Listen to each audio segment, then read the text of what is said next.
저 이제 건강한 세상에 좀 기여를 해보겠다 해서 10년 전에 건세 바이오텍이라는 회사를 만들었고요. 지금 하고 있는 서비스는 건강 이제 지표를 이제 그 상태를 평가하는 기능 의학 검사들을 서비스를 하고 있습니다. 그래서 이제 의사 선생님들도 종종 만나고 하는데 저는 요즘 이제 의사 선생님들 만나면서 그 치료에 약이나 영양제도 좋지만 반드시 식사 치료도 적용을 해라라고 기회가 될 때마다 이 저탄고지를 소개를 하고 있습니다. 근데 어제 한 분이 저한테 전화가 왔어요. 그래서 이제 맨 처음에는 뭐 지방이 해롭지 않다는 취지죠. 이러다가 책도 읽고 뭐 이제 방송도 보고 하면서 그거 대단하다. 그러면서 같이 골프를 치는 의사 선생님한테 1시간 동안 계속 고지방식에 대해서 얘기를 했대요.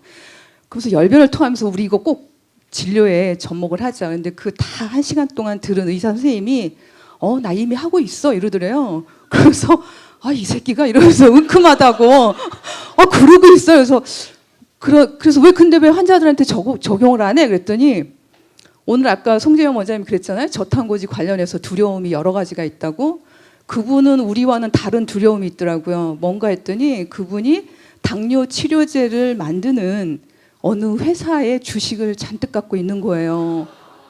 그래서 그분 당뇨 환자들 줄이면 내 주식 가치가 떨어지니까 그래서 그런 두려움이 있더라고요. 그래서 제가 느끼는 거는 지금 뭐 여기에 있는 사람들만 저탄고지를 하는 게 아니라 암암리의 의료계에서도 자기 스스로에게만이라도 최소한 하고 있고 고지방식은 이미 이 만개 하기 바로 전 단계라고 봅니다. 그래서 이미 그러니까 인류 사적에서 저지방 시대를 지나서 고지방식으로 확 한 발짝 들어선 그 시기에 있고 우리는 거기에 선구자라고 생각을 합니다.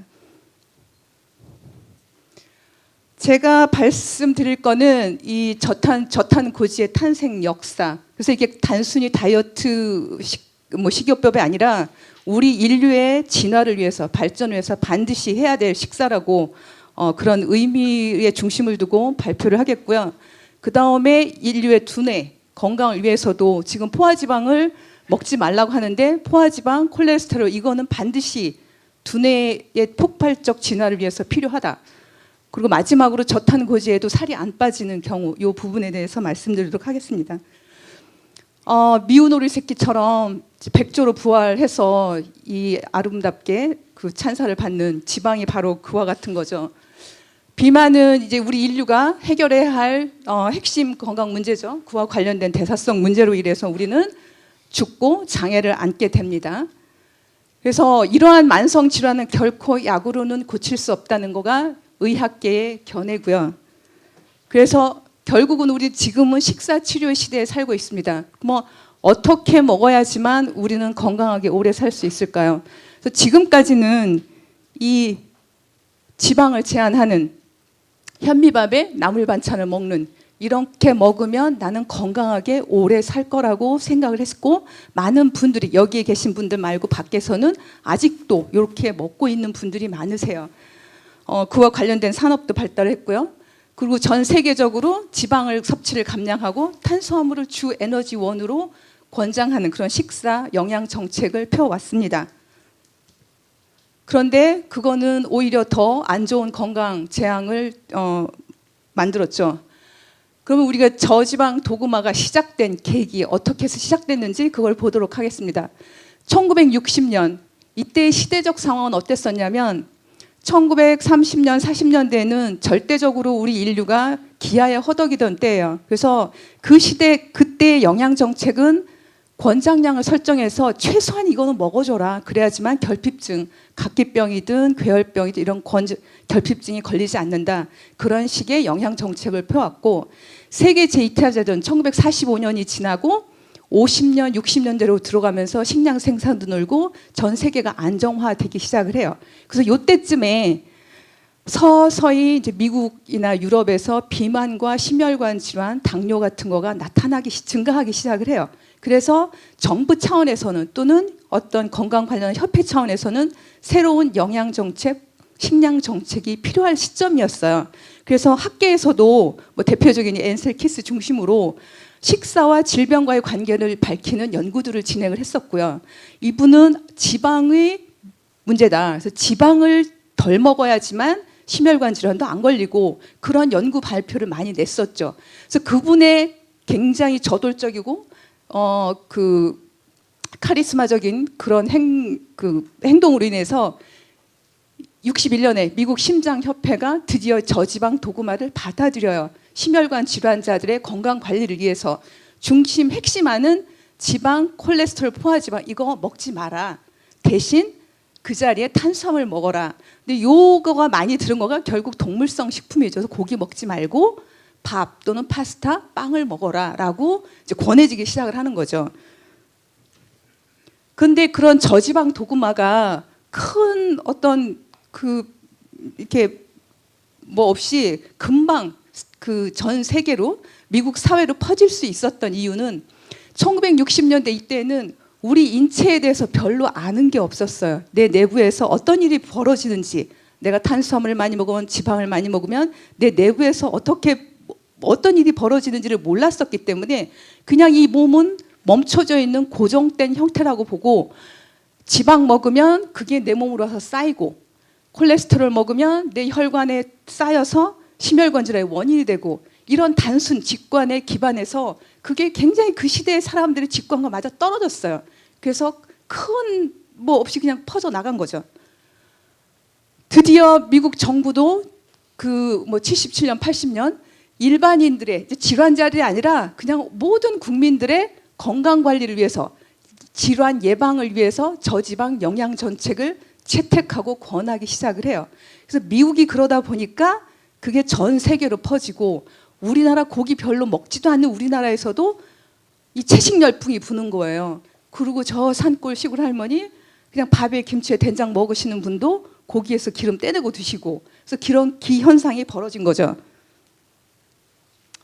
무지에 기반한 저지방 영양 정책으로 전 세계에 건강 재앙이 발생을 했습니다. 우리나라도 3명 중에 1명이 비만이에요.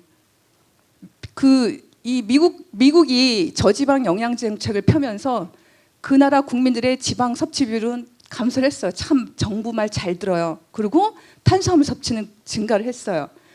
비만, 제2형 당뇨 15배 증가를 했죠. 정말 건강 재앙이죠. 인류한테는 어떻게 보면 어둠의 무지의 그런 거가 그 지배했던 좀 악몽의 시대가 아니었을까 생각을 합니다. 그러다 1900년대 후반, 2000년대 초반 들어오면서 이때는 여기에 그 주류 의학계, 주로 이제 의학의 오피니언 리더격이 되겠죠. 뭐 하버드, 뭐 터프스 이런 그런 대학의 의학자들이, 이분은 역학 그 유명한 널스 스타디도 주도하는 대표적인 미국의 역학 영양학자인데, 이 시대는 2000년 초반 이때는 그 영양학, 생리학, 생화학, 분자생물 이런 쪽에 아주 획기적으로 발전이 이루어지는 시대였었고요. 내 몸에 대해서 내부에서 어떤 일이 이루어지는지에 대해서 굉장히 많이 밝혀졌었어요. 그래서 그러한 지식을 갖고 있고 실제 임상 연구를 진행하고 진료실에서 환자를 보면서 뭔가 저지방 이론이 맞지가 않는다. 그래서 도대체 왜 저지방의 근거는 뭐냐? 그거에 백데이터가 나는 논문을 다시 한번 뒤집어 본 거예요. 그러고 봤더니 너무나 허접해요. 역학 연구, 보통 이제 사람 식사와 질병 관계를 연구할 때는 역학 연구를 하는데, 이게 대표적인 저지방 도구마를 옹호하는 측에서 그 이제 차용하는 데이터인데, 여러 나라들의 그 나라들의 평균 지방 섭취 비율 대비 과체중 인구 비율을 보면 아주 좋은 상관성을 보여요. 그럼 이걸 보면 직관적으로 보면 아, 지방 많이 먹으면 뚱뚱해지는구나라고 볼 수가 있겠죠. 근데 사실은 이 체중에 영향 미치는 건 지방 섭취 비율만이 아니라 다양한 이런 요소들이 있는 거예요.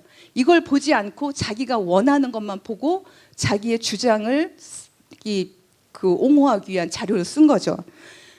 또한 그 인과관계를 밝히는, 내가 지방을 먹으면 뚱뚱해진다라고 결론을 내리기 위해서는 결국은 임상 연구에서, 그것도 장기 임상 연구에서 그런 결과가 나와줘야 돼요. 지방 섭취를 제한하니까 체중 감량이 뚝 떨어지는 그런 결과가 나와줘야 되는데, 어머나 보니까 2000년도까지 저지방 도구마를 시험하는 임상 연구도 굉장히 수적으로도 적었고요. 그 다음에 효과가 1년 뒤에 보면 지방을 감량한 군이 일반식 먹은 사람에 비해서 0.7, 0.8? 그럼 하루 굶으면 되는 거잖아요. 그거를 빼자고 맛없는 저지방 식사를 하는 거죠. 그나마 그 체중도 어디서 나오냐면 체지방에서 빠져나가는 게 아니라 뼈와 근육에서 빠져나가는 거죠. 그래서 저지방 다이어트를 하면 할수록 30대에서도 골다공증이 생길 수가 있는 거고, 그게 진료하시는 분들이 경험하는 바들이죠. 그 다음에 심혈관 지표도 악화가 돼요. 그래서 결국 주류 의학계의 연구 논문들 좀 요약을 해보면, 사람들이 그래, 도대체 뭐를 믿어야 돼? 옛날에는 지방 감량하는 게 건강하다며, 근데 지금 지방을 먹으래. 뭘 믿으라는 거야? 연구 방법이 틀렸고 시대가 달랐어요. 이때에 저지방 도그마의 토대가 됐던 연구 자료들은 주로 어떤 연구들이었었냐면 토끼, 쥐 이런 거를 했고요. 단기적으로 역학 연구도 그냥 어느 한 특정 시점, 임상 연구도 뭐 한 달, 뭐 몇 주 요 정도 그런 연구들이었던 거죠. 근데 이쪽 2000년 이후 들어오면서는 과학이 폭발적으로 증가했었고, 복잡한 정보도 컴퓨터 발달로 인해서 그 다양한 요소들을 복잡한 관계까지도 다 알아보는 그런 연구들이 진행이 된 거죠. 그래서 이때는 여기하고는 전혀 차원이 다른 연구 기법들을 적용을 했고요.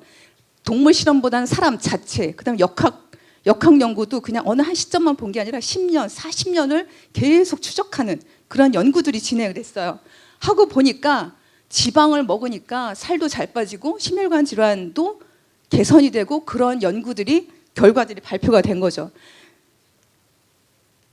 2000년 이후에 저는 이거를 천동설에서 지동설의 혁명의 비유를 합니다. 역학 연구를 해보니까 말씀드린 것처럼 새로운 기법에 10년, 20년, 30년을 추적하는 그런 연구들을 해보니 결국 비만과 제2형 당뇨의 원인은 지방이 아니라 탄수화물을 많이 먹어서 그런 거죠. 그 다음에 임상 연구에서 보니까 지방을 많이 먹은 군이랑 지방을 제한한 군 보면 체중 감량 효과가 4 내지 6kg, 0.7, 0.8 이게 아니에요. 그냥 뚝뚝 떨어지는 거죠, 체중이. 더욱이 혈액에 지방을 먹으니까 혈액의 지방이 낮아져요. 내 몸의 지방도 떨어져요. 그거는 뭐냐면, 그래서 저는 그걸 천동설, 지동설로 비유를 하는데, 우리 눈으로 보기에는 예전에는 하늘이 움직였어요. 그죠? 근데 망원경이 생기면서 그걸로 천체의 별을 관측을 하고 기록을 하고 수학으로 분석을 해보니 우리가 보는 거하고는 달리 뭐가 움직였어요? 우리가 고정돼 있다고 생각했던 땅이 움직이는 거였어요. 그래서 마찬가지로 2000년 들어와서 내 몸에서 뭐가 이루어지는지에 대해서 전체 호르몬, 뭐 DNA 상에서 유전자 발현, DNA가 어떻게 기능하고 이런 것들이 전신 차원에서 뭐 유전자 수준까지 모든 게 통합적으로 밝혀지다 보니 이러한 직관에 반하는 그러한 결과들이 얻어서, 저는 이제는 우리가 어둠의 무지의 저지방 시대에서 이제는 고지방식의 시대로 어쩌면 인간이 그 과학이 이루어낸 쾌거라고 봅니다. 이거는 넘어가도록 하겠습니다. 그 다음에 오늘 계속 모든 연사들이 염증에 대해서 얘기를 했어요. 그래서 우리가 적색육이나 고지방식을 안 했던 거는 염증을 해소하고 그랬는데, 오히려 보니까 고지방식을 하면 1년 동안 진행된 이게 임상 연구인데, 저지방식은 이제 탄수화물 위주의 식단인 거죠. 고지방식을 하니까 감소가 돼요, 계속. 저지방식 탄수화물 위주의 식단은 계속 증가를 하고요. 그래서 10년간의 심혈관 질환 발생 위험 점수를 보니 지방을 많이 먹으니까 계속 떨어져요. 심혈관 질환 예방 효과가 크다는 거죠. 그래서 2015년에 이런 과학계에서의 거부할 수 없는 연구 결과들이 쏟아져 나오면서 미국의 언론이 변화가 됩니다. 어떻게 되면 건강하게 오래 살려면 우리는 탄수화물을 적게 먹고 지방을 먹어야 된다. 식단으로 보면 이러한 이제 안심 먹으면 안 되고요. 등심, 기름 쫙 낀 등심을 먹어야 되고, 닭가슴살보다는 닭 껍질까지 있는 그런 고기를 먹어줘야 되고요. 이것만도 부족합니다. 추가에 버터, 뭐 이런 크림 소스를 얹어 먹어야지만 이게 제대로 된 고지방식인 거죠.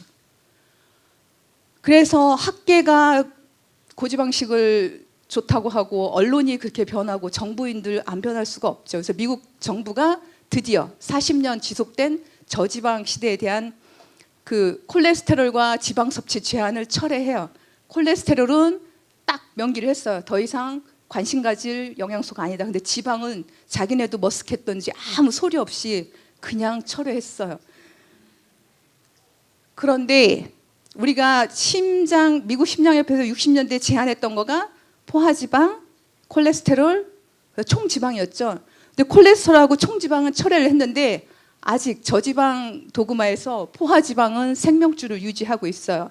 근데 이 미국 식사 가이드에서 포화지방 섭취는 여전히 제한을 하고 있습니다. 왜냐하면 포화지방 먹으면 아까 앞서 연사들이 말씀하신 것처럼 LDL 콜레스테롤이 올라가요. 그런데 미국 주류 의학계는 뭐라고 얘기를 할까요?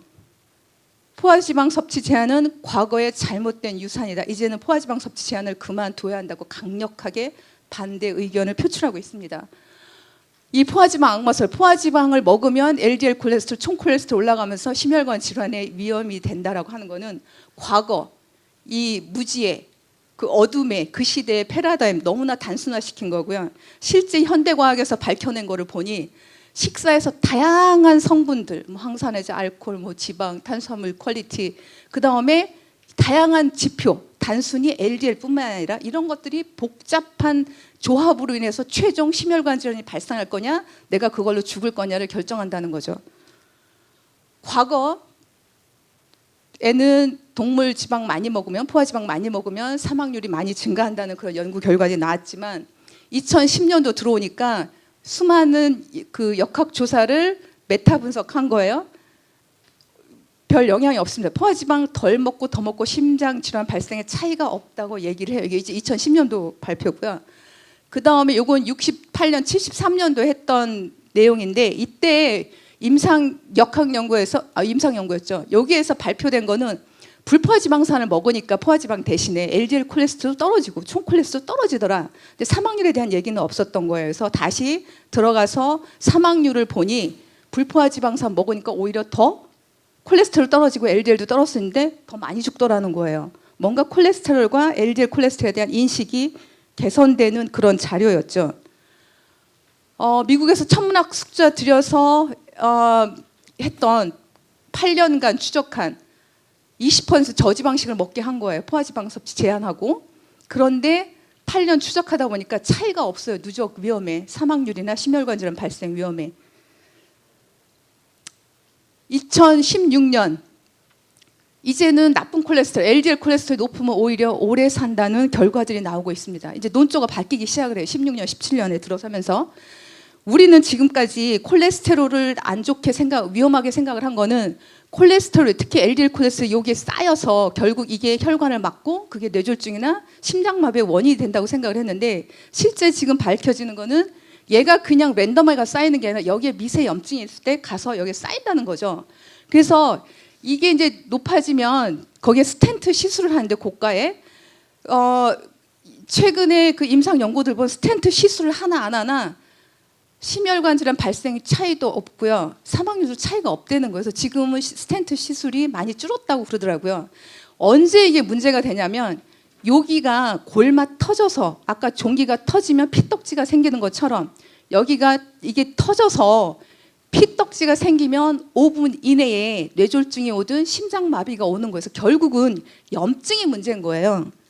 그래서 이 논문에 그게 이제 심장 전문의가 쓴 논문이에요. 이게 관상동맥질환 예방하고 치료하기 위해서 포화지방 먹지 말고 콜레스테롤과 LDL 검사하는 말 이제 하지 말아야 된다. 우리는 환자에게 이제는 다른 말을 해야 된다. 어떤 말을 해야 될까요? 환자들에게 염증을 끄는 일을 해야 된다. 염증을 해소하기 위한 식사 가이드, 생활 습관을 해야 된다고 말해야 된다는 거죠. 근데 포화지방, 이 들은 고기나 우유 대신에 탄수화물 이런 거 섭취했을 때 어떤 일이 발생할까요? 여기 이제 논문에 발표된 건데 바로 염증이 증가를 해요. 결국은 혈전이 증가하고 산화 LDL 증가하고 하면서 당뇨, 심혈관, 암 이런 것들이 더 폭증을 하게 되는 거죠. 탄수화물로 인해서. 요거는 짧게 하고 갈게요. 포화지방은 결국 이제 콜레스테롤의 합성의 재료가 되고 하는데요. 두뇌 건강에 반드시 필요하다. 노년기 콜레스테롤 그러니까 치매가 줄어든대요. 요거나 요 논문을 소개할게요. 요거 이제 2002년도에 사이언스에 발표된 건데 1900년대 초에 뭔가 뇌 기능에 필수적인 그러니까 이 뇌 기능은 뇌 세포와 세포를 연결하는 그 시냅스라는 게 있어요. 그래서 시냅스가 잘 형성될수록 뇌 기능이 좋아져요. 즉 시냅스의 형성 정도는 나의 기억력, 집중력, 창의력 뭐 모든 그 뇌 기능과 관련이 있는데 그거의 형성에 필수적인 물질이 있었어요. 그것을 이제 물질 X라고 했어요. 그게 뭔가 밝혀지지 않아서. 그래서 과학자들이 1900년부터 2000년도까지 그게 뭔지에 대해서 열심히 연구를 했고요. 그 시냅스 형성에 반드시 필요한 그 물질을 알고 보니 뭐였을까요? 우리가 그렇게 쓰레기 취급하고 악마처럼 취급했던 콜레스테롤이 그래서 모유에는 보면 콜레스테롤이 굉장히 높아요. 그렇죠. 그래서 모유를 먹으면 뭐 두뇌가 좋다 그러잖아요. 분유 먹은 것보다 바로 콜레스테롤이 그 원인이라고 저는 생각을 합니다. 그 다음에 이게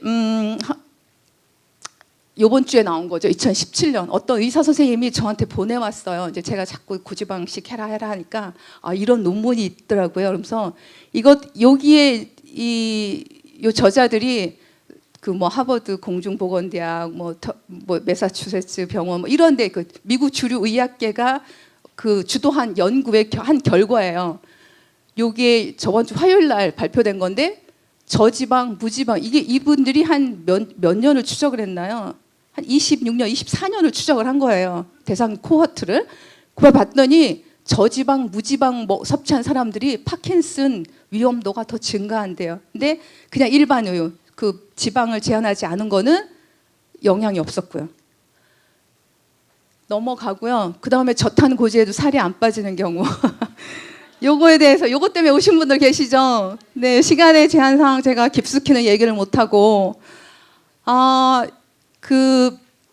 우리 얼굴 생김새가 다 다르듯이 이 내부 상황도 다 달라요. 그래서 좀 억울하지만 또 이제 과학 논문에서는 보면 고지방식이 저지방식이 했을 때 체중 감량이 쫙 이렇게 이쁘게 내려가죠. 근데 그 대상자를 하나하나를 보면 그 중에서는 잘 빠지는 사람도 있고 어떤 사람은 변화가 없고 어떤 사람은 더 증가한 경우도 있어요. 그거를 평균 내보니 내려가더라는 거거든요. 그래서 이제 현실 세계로 돌아와서 우리도 이제 그렇죠. 옆에 사람은 고지방식에서 막 8kg가 빠졌네, 뭐 몇 킬로 빠졌는데 왜 나는 8kg가 증가해? 이러죠. 보면 우리의 그 대사를 조절하는 대표적인 호르몬이 갑상선이랑 부신이에요.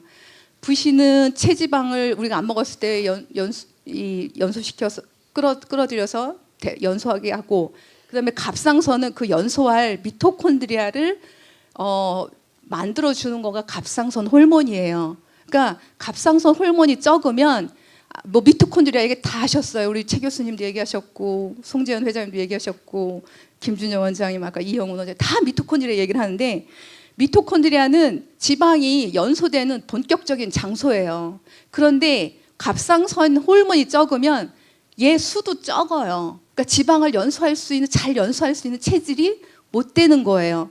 그러니까 개인마다 갑상선 호르몬 검사하면 그 수치가 다 다르고, 내가 세포를 볼 수는 없지만 이 내부에 미토콘드리아 수도 다 다르고 미토콘드리아에 있는 그 단백질의 기능도 다 다른 거예요.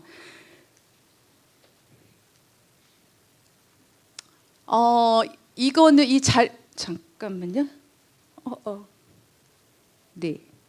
요거는 이제 사랑의 의원 송재영 원장님께서 제공해 주신, 환자와 함께 동의해서 제공해 주신 자료예요. 39세 여성인데 저탄고지 8개월째고 체중은 초반에 조금 빠진 듯 싶더니 다시 오르고 어떻게 해야 될지 모르겠어요 하는데, 이제 이 혈액 검사 자료예요. 보니까 큰 문제가 이분이 만성 B형 간염을 갖고 계시더라고요. 그러니까 간 세포 기능이 저하됐을 거라는 건 추측이 되죠. 그런데 그 갑상선 호르몬 T4가 있고 T3가 있는데 요거는 그 갑상선에서 만들어지는 호르몬이고, 이게 간으로 가서 T3로 변화해야 돼요. 요게 활성형 갑상선 호르몬이에요. 이게 전환이 안 되면 얘가 높더라도 세포에서 미토콘드리아가 잘 형성이 안 돼요. 그래서 이분은 보면 아이고 T3가 이게 low 낮아요. 전환이 안 되는 거죠. 그래서 이거에 전환에 신경을 써줘야 되고요. 모발 검사를 해보니 뭐 이것도 이제 해석이 좀 복잡한 얘기지만 나트륨, 칼륨이 낮고 대부분 이런 분들이 장루수가 있는 경향성이 있어요. 그러니까 이런 분들 같은 경우에는 당연히 영양소 소화 흡수도 잘 안 되고 미토콘드리아 복원에 필요한 영양소 공급도 잘 안 될 거고 또 지금 현 상태가 이 호르몬이 이 활성형 호르몬이 잘 안 되니까 미토콘드리아 수나 기능이 잘 안 되고 있을 거라는 거를 우리는 짐작할 수가 있겠죠. 그 다음에 부신 갑상선 호르몬이 세포 환경이 안 좋다 보니 이것도 작용이 잘 안 되는 거예요. 이런 상태에서 내가 고지방식, 지방을 많이 먹으면 이용이 될 수가 없는 거죠. 돌다 다시 체지방으로 가서 쌓일 수밖에 없는 거고 그래서 다시 오르게 되는 거죠. 그래서 이런 분들은 이게 체질적으로 저탄 고지가 맞지 않나 봐. 그게 아니라 지금 몸의 상태가 그거를 누릴 수 있을 정도가 아니니 요분은 좀 더 시간이 걸리고 좀 더 전문적 관리가 필요한 것 뿐이에요. 그래서 내가 좀 불리한 상황에 있구나라고 받아들여 주시면 될 것 같아요. 비슷한 상황이에요. 이분도 오히려 체중이 늘었대요. 근데 이분은 어땠었냐면 들어보니까 절식하면서 저지방식 다이어트를 했겠죠. 굶고 운동 열심히 하고 살 빼서 그 다음에 또다시 요요가 오니까 한방 다이어트하고 또 빠졌다가 다시 또 요요니까 또 원푸드 다이어트 모든 다이어트를 다 섭렵하신 분이에요. 그 결과 생리가 끊기고 머리카락도 가늘고 푸슬거리면서 이제 고지방식 다이어트로 들어갔는데 어쩌까나요? 4kg가 늘었대요. 당연히 이분도 아까 그 전의 사례처럼 그런 거죠. 65세 여성. 이분은 아주 의욕적이고 아주 욕심도 많으시고 하라는 거 다 하시는 분이에요. 탄수화물 다 끊어버리고 하는데 문제는 뭐냐면 이분이 고지혈증 약을 한 10년을 복용을 하셨어요. 그래서 이 아침 저녁에 탄수화물 하나도 안 먹어도 아침 공복 혈당 막 200으로 치솟고 그래요. 왜 그럴까요?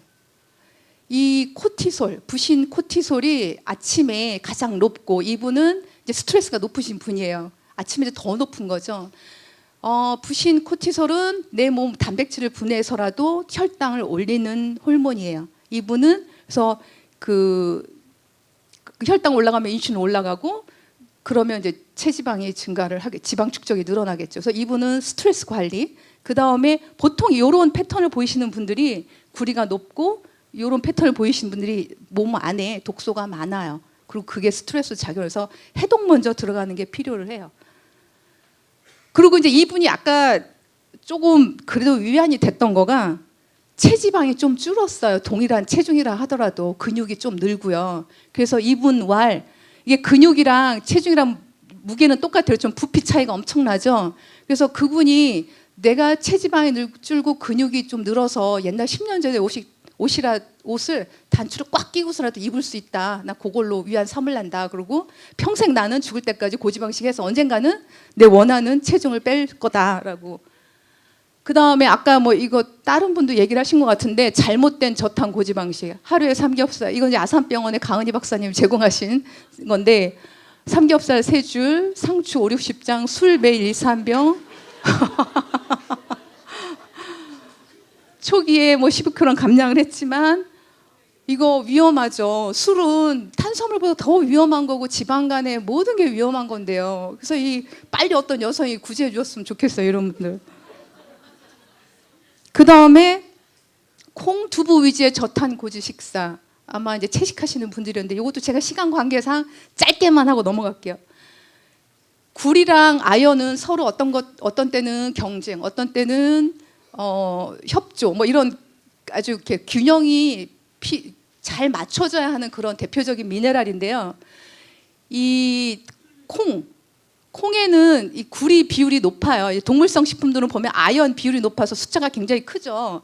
그래서 요거를 적절히 식물성 식품과 동물성 식품 적절히 균형 맞춰 먹어야 되는데 콩 위주의 고지방식을 하면 구리 쪽으로 이렇게 균형추가 움직여요. 그래 됐을 때 어떤 일이 벌어지냐면 구리의 성향과 아연의 성향이 약간 반대적인 성향인데 구리는 산화작용, 염증작용, 흥분작용. 그래서 이렇게 스트레스를 좀 높이는 그런 미네랄이고요. 반대로 그거를 중화하는 항산화, 항염증, 신경을 차분하게 해주고 세포를 복원해주는 게 아연이에요. 그런데 콩이나 두부 위주의 그러한 식습관을 갖게 되면 구리 쪽으로 치우쳐지면서 이런 성향들이 많이 생기죠.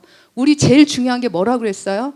LDL보다도 염증. 그쵸? 근데 이거를 주로 하는 콩, 두부를 주로 하는 저탄 고지 식습관을 갖게 되면 살 빼는 건 포기해야 되고 건강도 포기해야 되겠죠.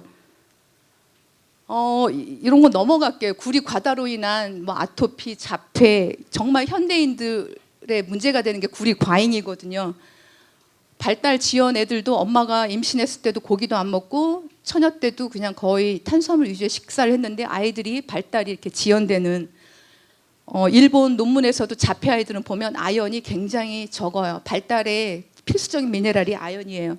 그 다음에 콩, 두부는 에스트로겐 우세 현상을 더 강화할 수가 있어요. 에스트로겐은 자궁 내병을 증식하는 호르몬이죠. 그게 너무 과잉이면 무작위로 이런 히프나 배에 지방을 축적할 수가 있어요. 근데 콩에는 이소플라본이라고 하는 에스트로겐 활성을 갖는 성분이 있기 때문에 안 좋죠. 그래서 검사를 통해서 내 문제를 해결하기 위해서는 당연히 체계적으로 단계적으로 나아가야 되고 병원 여기 의사 선생님들 도움을 받아서요.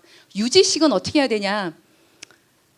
탄수화물 식품은 저는 한 30에서 50g 복합 탄수화물 위주로, 이게 계란 1개 또는 반 개 정도 분량, 고기는 100에서 150g 자기 체중에 따라서, 그다음에 지방은 몇 끼 15에서 20ml 건강한 지방 이렇게 먹고요.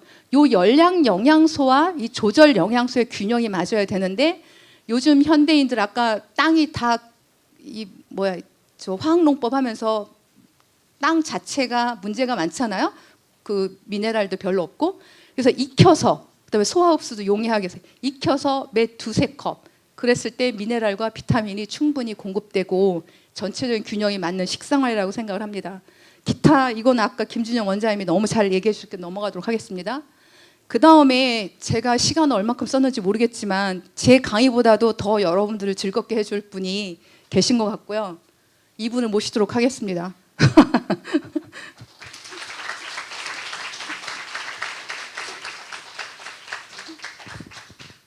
엔터가 있는 거예요? 다음이 이거.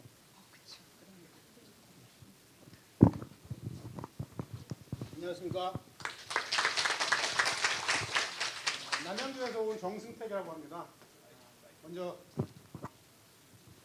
남양주에서 온 정승택이라고 합니다. 반갑습니다.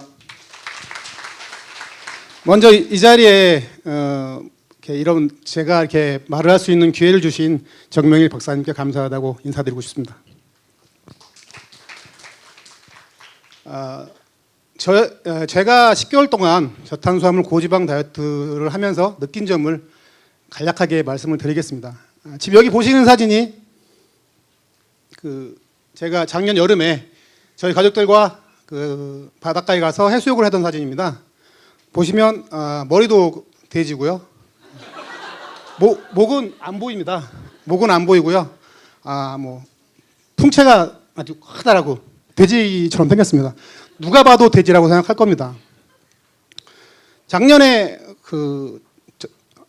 MBC 다큐 지방의 누명이라는 방송을 접하고 10월 4일에 제가 처음으로 저탄수화물 고지방 다이어트를 시작하게 됩니다. 나름 열심히도 했고 공부도 많이 했습니다. 많이 해서 결과도 많이 좋았고요. 지금 한 10개월 정도 차 되고 있거든요. 이게 2015년도 제 건강검진 상태입니다. 너무 크게 나오네요. 몸무게가 98.5kg이었고요. BMI 지수가 30.4, 그다음에 체지방률이 15.2, 복부지방률 87.1이었습니다. 거기다가 더 안 좋은 게 간수 GOT, GPT, GTP가 47, 115, 178 아주 높으면 나왔습니다. 거기다 근만성 간염, 알코올성 간 장애로 재검까지 받았습니다. 우루사 주더라고요, 우루사. 이게 2017년도 제 건강검진 결과입니다. 몸무게가 81kg 줄었고요. 그 다음에 간 수치 GOT, GPT, GTP가 24, 28, 25로 완전 정상으로 돌아왔습니다.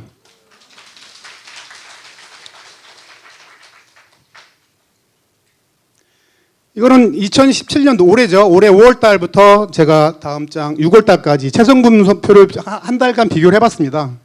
과연 어떤 결과가 나타나는지 저도 궁금했거든요. 몸무게가 2017년 5월에 몸무게가 80.21kg이었습니다. 여기 보시면 체지방률이 11.2%, 체지방이 9kg이고요. 근육량이 66.4였습니다. 2017년 6월 달입니다. 체성분 분석을 해보니까 몸무게 79.2kg로 약 1kg 정도 감소가 됐습니다.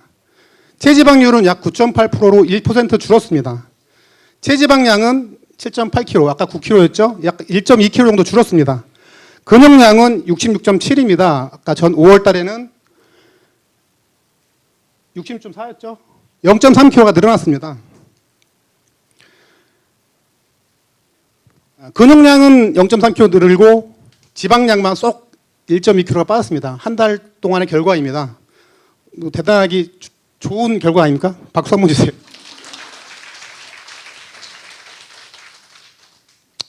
지금 현재 이게 한 일주일 정도 전 몸무게입니다. 어제 몸무게 쟀는데 좀 더 내려갔더라고요.